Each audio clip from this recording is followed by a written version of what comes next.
All right, man. Let's talk about the Lions taking on the Minnesota Vikings. All right, this will complete the this will complete the division. Playing everybody in Division One. It's two home games: Minnesota, Chicago, and one road game, Green Bay. If you're wondering what the other people in the division doing this week, Carolina will be at Green Bay. I believe Andy Dalton is still the quarterback, and Chicago will be at Cincinnati. That's on CBS 1 o'clock Eastern Standard Time, Detroit time. We playing Minnesota 1 o'clock Detroit time, Eastern Standard Time, and 1 o'clock Carolina to be at Green Bay. I mean, we I didn't know Carolina was 4-4. I think Bryce Young's still injured. So let's get into it, man. Don't want to be too long winded. I assume that Andy Dalton, JJ McCarthy is playing, so that kind of makes it a hot ticket for Michigan fans. Uh, all right. So right now the opening line is plus 365 money line straight to win. Minnesota, which they're 3-4 coming to this. So if they win $100, get you 360. I mean, you could bet whatever to the limit or the minimum. All right, 100 is just a rule of thumb. It costs you $500 to win 100 on the Lions. Uh, right now, the over or under is 48 and a half. It's even, Rich. I really don't even know what the fuck that means. Excuse my language. The under is 148. I mean, 48 and a half for 120. So if they hit under 120, under 48 and a half points combined, $120 get you 100. It's not bad odds. Most people they think they're gonna be over that. So most teams would have to score 25 apiece. I mean, not generally, you can add up to over 49. However, the line is 9.5, so they think the Lions win at 9.5. Um, at least by 10 or more. If the Minnesota, win outright, you win the spread. If they lose by 9 points or anything less than 10, you get it. So for the most part, $105 get you 100. So they're pretty much saying that Minnesota will cover the spread. The Lions win by more than 10, $115 get you 100. So a matchup indicator get Lions 74.9% chance to win, 24.9% for the Minnesota Vikings. I mean, I'll get to this in a minute. I think we want to get to the injury report. So Josh Oliver, tight end, doubtful. CJ Ham, I know he still's in the league. Shout out to him. I think he played for the Lions for a minute. I could be wrong on that. Questionable hand. Christian Dari saw the left tackle, questionable knee. Brian O'Neill, questionable knee. So that's both their. I would believe that's both they starting uh, tackles and Isaiah Rogers, who's been I feel like he's been playing really, really well over there. So shout out to him. For us, Sanoe Vaki is expected that he may return this week. Craig Reynolds, ain't heard much of him return. Michael Rodriguez, quite not yet. Kirby Joseph, questionable. Then Marcus Davenport, I did a video on him. They don't know if he will return, but they're optimistic about it. But we didn't talk about that in another video, talking about he plans at defensive end. So right now the leading passer for them is Carson Wentz, 6 touchdowns, 5 interceptions. You wonder, like, damn, what happened to Carson Wentz? Homie used to be the man, homie. You know what I'm saying? Carson Wentz used to be him. That year he was gonna be MVP. Jordan Mason, guy they got from the 49ers, 88 carries, 4 touchdowns, 383 yards. Jefferson, 602. One TD. St. Brown, he has 41 catches. St. Brown's 50 touchdown, 50 catches, 7 TDs, 538. Jake Redmond, D tackle, 3 sacks for them. Hutch got 6. So what's going on with Ginyard or the other guy? What's the boy name? I like him a lot. The brother on 18 that play in, he a problem. Eric Wilson, shout out to him, still doing it. 51 tackles, 64 for Jack Campbell. So yeah, it's obviously an interesting game here, man. In division games, anything can go, anything can happen, Captain.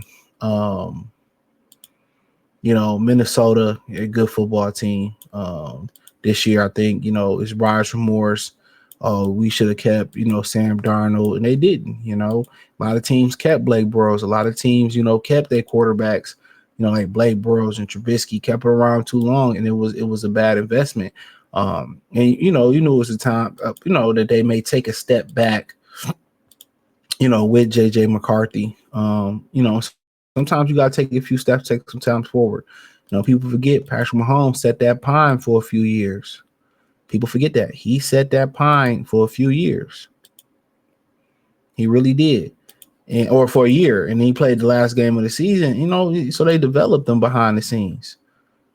And for JJ McCarthy, just hey, I think a lot of everybody should just kind of be patient. Be patient. And hopefully he figure it out. But it's always hard to be patient when a guy's always injured. But McCarthy can make some great throws. Athletic quarterback is just to the point.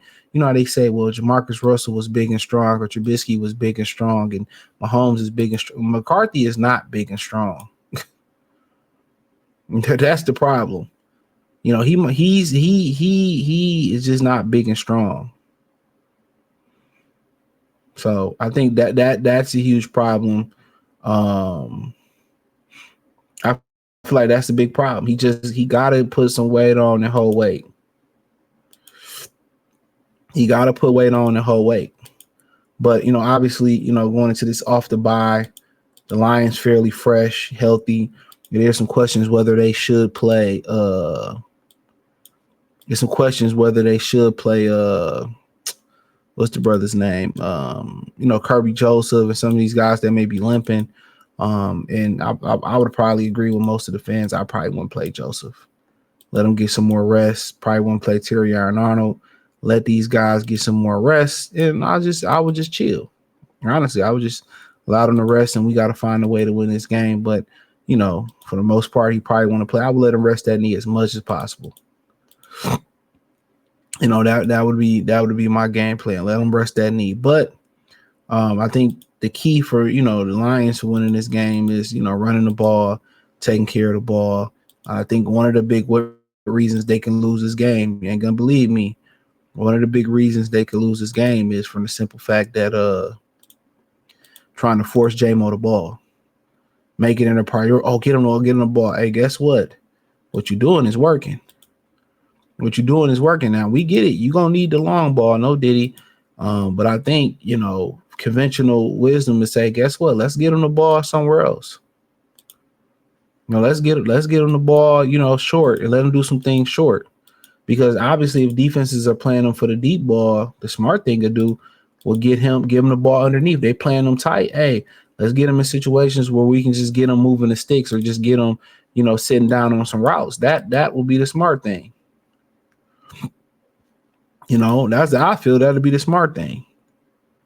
Get him doing some things, catching. And right now, what they want to do is get him with the ball in his hands where he can get explosive plays.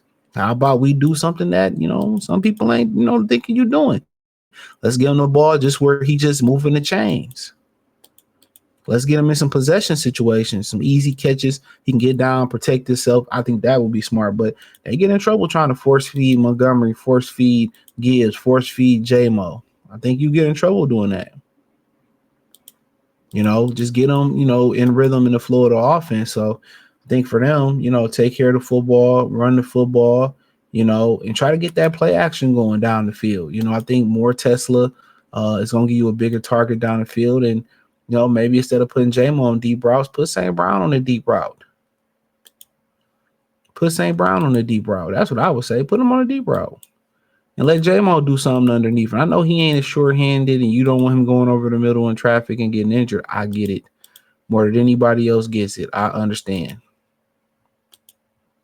But in reality, I just think that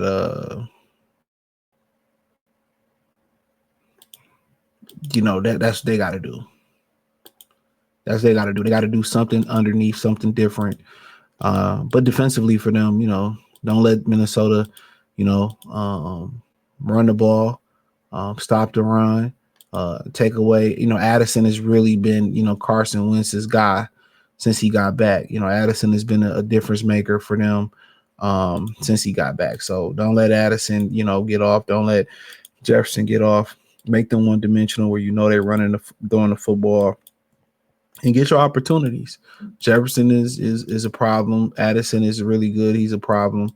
So they like to do a lot of things with Addison because a lot of attention go to Justin Jefferson. Like to do a lot of things deep to him. Just wrap up and tackle him for Minnesota. Might want to establish the run, become one dimensional.